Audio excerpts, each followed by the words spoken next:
சற்றுமுன் வெளியான ஒரு அவசரமான செய்தி. மீண்டும் ஊரடங்கு வரப்போகிறதா? அரவணைக்கும் இந்தியா, மீண்டும் தொடங்கும் கச்சா எண்ணெய் வர்த்தகம். மத்திய அரசு அறிவித்த ஒரு முக்கியமான தகவல். அதை பார்க்கறதுக்கு முன்னாடி நீங்க நம்ம சேனல் சப்ஸ்கிரைப் பண்ணாமல் இருந்தீங்கன்னா மறக்காம லைக் பண்ணிக்கோங்க, சப்ஸ்கிரைப் பண்ணிக்கோங்க, உங்க நண்பர்களுக்கு தெரியப்பட்டு ஷேர் பண்ணிக்கோங்க. வீடியோவை கடைசி வரைக்கும் முழுமையா பாருங்க. ஈரான் மீது அமெரிக்கா இஸ்ரேல் போர் புரிந்து வருகிறது. இந்த போருக்கு நடுவே தான் ஈரானுக்கு மிகப்பெரிய பரிசு கொடுக்க இந்தியா திட்டமிட்டு வருவதாக தகவல்கள் வெளியாகியுள்ளது. இது சாத்தியாகும் பட்சத்தில் இந்தியா மற்றும் ஈரான் இடையே மீண்டும் கச்சா எண்ணெய் வர்த்தகம் தொடங்கும் என்று சொல்லப்படுகிறார்கள். இதன் மூலம் ஈரானும் நம் நாடு பெரிய அளவில் பயன்பெற வாய்ப்புள்ளதாக தகவல்கள் வெளியாகியுள்ளது. அது பற்றி இங்கே முழுமையாக பார்ப்போம். நீங்க வீடியோக்கு ஒரு லைக் பண்ணிக்கோங்க. ஈரான் மீது இஸ்ரேலும் அமெரிக்காவும் போர் கொடுத்து வருகிறது. ஈரான் தனது ஹார்மோஸ் ஜலசந்தியை மூடியுள்ளதால் உலகளவில் இந்த கச்சா எண்ணெய் கேஸ் வர்த்தகம் பாதிக்கப்பட்டுள்ளது. இதனால் கச்சா எண்ணெய் மீதான விலைகள் அதிகரிக்க தொடங்கி உள்ளது.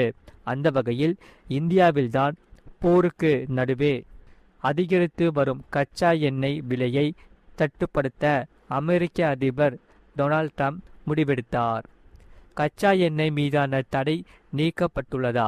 அதாவது ஈரானின் கச்சா எண்ணெய் கொள்முதல் மீதான தடைகளை 30 நாட்களுக்கு தீர்க்குமாறு அறிவித்தது.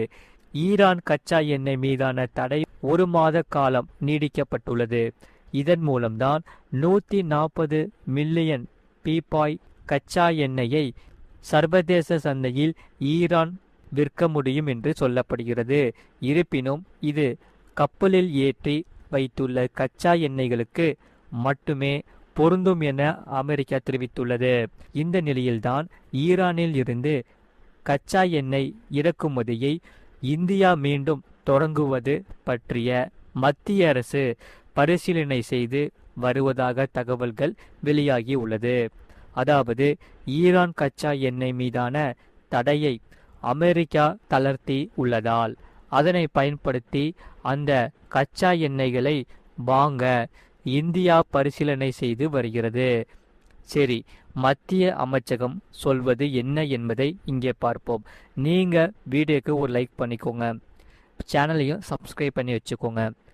அதாவது தொழில்நுட்ப மற்றும் வணிக ரீதியான சாத்தியக்கூறும் முழுமையாக ஆய்வு செய்யப்பட்டு வருகிறது.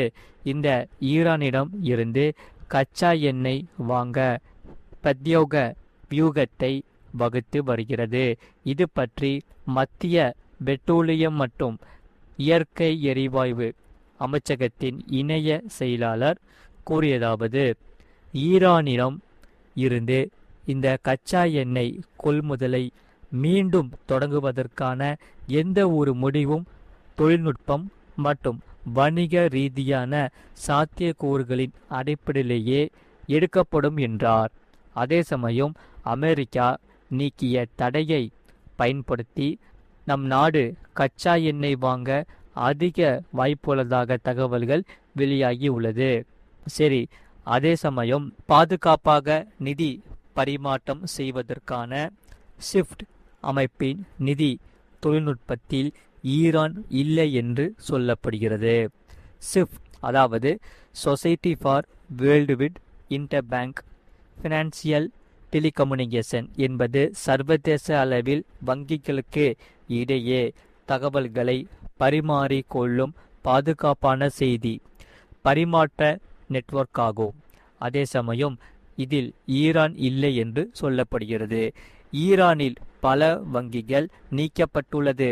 இதனால் ஈரானுக்கு பணம் கொடுப்பது சிக்கலாக மாறலாம் என்று சொல்லப்படுகிறார்கள்.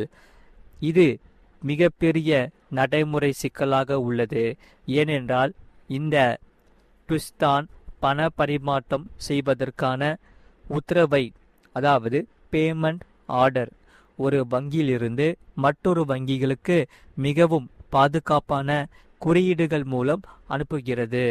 அதே சமயம் இது உலகளாவிய நிதி சந்தையின் முதுகெலும்பும் கூட சொல்லப்படுகிறது. இதன் வழியாக தான் கச்சா எண்ணெய் பண பரிமாற்றம் மற்றும் வெளிநாட்டு பணங்களின் மாற்றம் செய்வது உள்ளிட்டவை நடந்து வருகிறது. இந்த நிலையில்தான் அதனை தாண்டி எப்படி ஈரானில் கச்சா எண்ணெயை வாங்கலாம் என்பது பற்றி இந்தியா பரிசீலனை செய்து வருகிறது. அந்த வகையில் சீனா மற்றும் பிற ஆசிய நாடுகளுடன் இணைந்து ஈரானின் கச்சா எண்ணெயை பயன்படுத்த தனி கட்டண முறையை இந்தியா உருவாக்க முயற்சிக்கலாம் என்று நிபுணர்கள் தெரிவிக்கின்றன. சரி, இந்தியா ஈரானுக்கு என்ன லாபம் என்று இங்கே பார்ப்போம். நீங்க வீடியோக்கு ஒரு லைக் பண்ணிக்கோங்க. அமெரிக்க அதிபர் டொனால்ட் ட்ரம்ப் ஈரான் ஹார்முஸ் ஜலசந்தியை திறக்க வேண்டும் என்று கூடுதல் கால அவகாசம் வழங்கியுள்ளார். அதற்காக 5 நாட்கள் வரை ஈரானில் மின் உற்பத்தி நிலையங்கள் மீது நடத்தப்படாது என்று அறிவுறுத்தியுள்ளார். ஆகையால் ஹார்முஸ் ஜலசந்தி வழியாக தான் தினமும் உலக நாடுகளுக்கு தேவையான கச்சா எண்ணெயில் 20% கப்பல்களில் செல்லும். தற்போது ஹார்முஸ் ஜலசந்தி மூடப்பட்டதால் தான் உலகளவில் கச்சா எண்ணெய் தட்டுப்பாடு ஏற்பட்டுள்ளது. இதற்கிடையேதான் இந்த அமெரிக்கா தற்காலிகமாக போரை நிறுத்துவதாக அறிவுறுத்தியுள்ள நிலையில் அதனை பயன்படுத்தி ஈரானிடம் இருந்து இந்த கச்சா எண்ணெய் வாங்கும் நம் நாடு முயற்சிப்பதாக கூறப்படுகிறது. ஏனென்றால் ஈரானிடம் இருந்து கச்சா எண்ணெய் வாங்குவது நம் நாட்டுக்கு மிகப்பெரிய அளவில் லாபகரமாக இருக்கும் என்று சொல்லப்படுகிறது. போக்குவரத்து செலவும் குறைவாக இருக்கும். நேரடியாக ஈரானில் இருந்து எந்த இடையூறும் இன்றி அரபிக்கடல் வழியாக நம் நாட்டுக்கு விரைவாக கச்சா எண்ணெய் வந்துவிடும். அதே வேளையில்தான் இந்தியா ஈரானிடம் இந்த கச்சா எண்ணெய் வாங்கினால் அந்த நாட்டுக்கு பணம் கிடைக்கும். இதன் மூலம்தான் ஈரான் தனது பொருளாதார நெருக்கடியில் இருந்து சிறிய அளவில் மீள முடியும். அதோடு தொடர்ந்து அமெரிக்கா ஈரான் கச்சா எண்ணெய் மீதான தடைகளை நீக்கும்போது நம் நாடு அந்த நாட்டுக்கான மிகப்பெரிய மார்க்கெட்டாக மாறும் என்று சொல்லப்படுகிறது. இதில்தான் மிகப்பெரிய அளவில் ஈரானின் பொருளாதார வளர்ச்சி ஏற்படும் என்றும் இதில் சொல்லப்படுகிறது. சரி, அப்போ ஈரான் மற்றும் இந்தியாவின் ஆயில் வர்த்தகம் எவ்வளவு என்று இங்கே பார்ப்போம். நீங்க வீடியோக்கு ஒரு லைக் பண்ணிக்கோங்க. இந்த செய்தியை பற்றி நீங்கள் என்ன சொல்கிறீங்கிறதும் கமெண்ட் செக்ஷனில் மறக்காமல் கமெண்ட் பண்ணிக்கோங்க. அதாவது நம் நாட்டுக்கும் ஈரானுக்கும் இடையே நல்ல உறவு தொடர்ந்து வருகிறது. இதற்கு முன்பு ஈரானிடம் இருந்து இந்த கச்சா எண்ணெயை வாங்கி வந்தது. இன்னும் சொல்லப்போனால் ஈரானில் கச்சா எண்ணெய் வாடிக்கையாளர்களின் இந்தியா மிகவும் முக்கியமானதாக நாடாக இருந்து வருகிறது. எனினும் ஈரானிடம் இருந்து வாங்கும் இந்த கச்சா எண்ணெய் நம் நாட்டில் உள்ள இந்திய சுத்திகரிப்பு ஆலைகளுக்கு மிகவும் பொருத்தமானதாக இருக்கும். வர்த்தக விதிகளுக்கும் சாதகமாக இருக்கும் என்று சொல்லப்படுகிறது. 2018 ஈரானின் கச்சா எண்ணெய் வர்த்தகம் மீது அமெரிக்கா பொருளாதார தடைகளை விதித்தது. அதையடுத்து 2019 மே மாதம் முதல் ஈரானிடம் இருந்து நம் நாடு கச்சா எண்ணெய் வாங்குவதை நிறுத்தியது. அந்த சமயத்தில் ஈரான் நம் நாட்டின் தேவையில் 11.5% கச்சா எண்ணெயை வழங்கி வந்தது. மேலும் இந்த கச்சா எண்ணெய் வர்த்தக கட்டணம் ரூபாயில் பரிமாற்றம் செய்யப்பட்டது.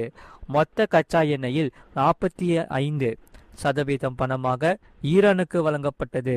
மீதமுள்ள 55% பணமாக வாங்காமல் அதற்கு ஏற்ப நம் நாட்டிடம் இருந்து அரிசி, சர்க்கரை, மருந்து உள்ளிட்டவற்றை ஈரான் பெற்று கொண்டது. 2019 ஈரான் உடனடியான கச்சா எண்ணெய் வர்த்தகம் தடைப்பட்டதைத் தொடர்ந்து நம் நாடு ஈராக், சவுதி அரேபியா உள்பட பிற நாடுகளிடம் இருந்து இந்த கச்சா எண்ணெயை கூடுதலாக இறக்குமதி செய்ய தொடங்கியது. அதன் பிறகுதான் ரஷ்யா சலுகை விரைவில் கச்சா எண்ணெய் வழங்க முன் வந்ததால் அந்த நாட்டிடமும் நம் நாடு அதிகளவில் வாங்க தொடங்கியது. இருப்பினும் கூட ஈரானும் நம் நாடும் தொடர்ந்து நட்பு பாராட்டி வருகிறது. மறக்காம நீங்கள் லைக் பண்ணிக்கோங்க, சப்ஸ்கிரைப் பண்ணிக்கோங்க. இந்த செய்தியை பற்றி நீங்கள் என்ன சொல்கிறீங்கிறத கமெண்ட் செக்ஷனில் மறக்காமல் கமெண்ட் பண்ணிக்கோங்க. அதே சமயம் உங்களுக்கு வேறு என்னென்ன செய்திகளை தேவைப்படுதோ அதையும் நீங்கள் கமெண்ட் செக்ஷனில் கமெண்ட் பண்ணிக்கோங்க. நம்ம சேனலை சப்ஸ்கிரைப் பண்ணிவிட்டு பக்கத்தில் பெல் பட்டனையும் கிளிக் பண்ணி வச்சுக்கோங்க. அப்போ தான் நான் போடுற வீடியோஸ் எல்லாமே உங்களுக்கு ரெகுலராக காமிச்சிக்கிட்டே இருக்கும். இவ்வளோ நேரம் நீங்கள் இந்த வீடியோ முழுமையாக பார்த்ததுக்கு மிக்க நன்றி.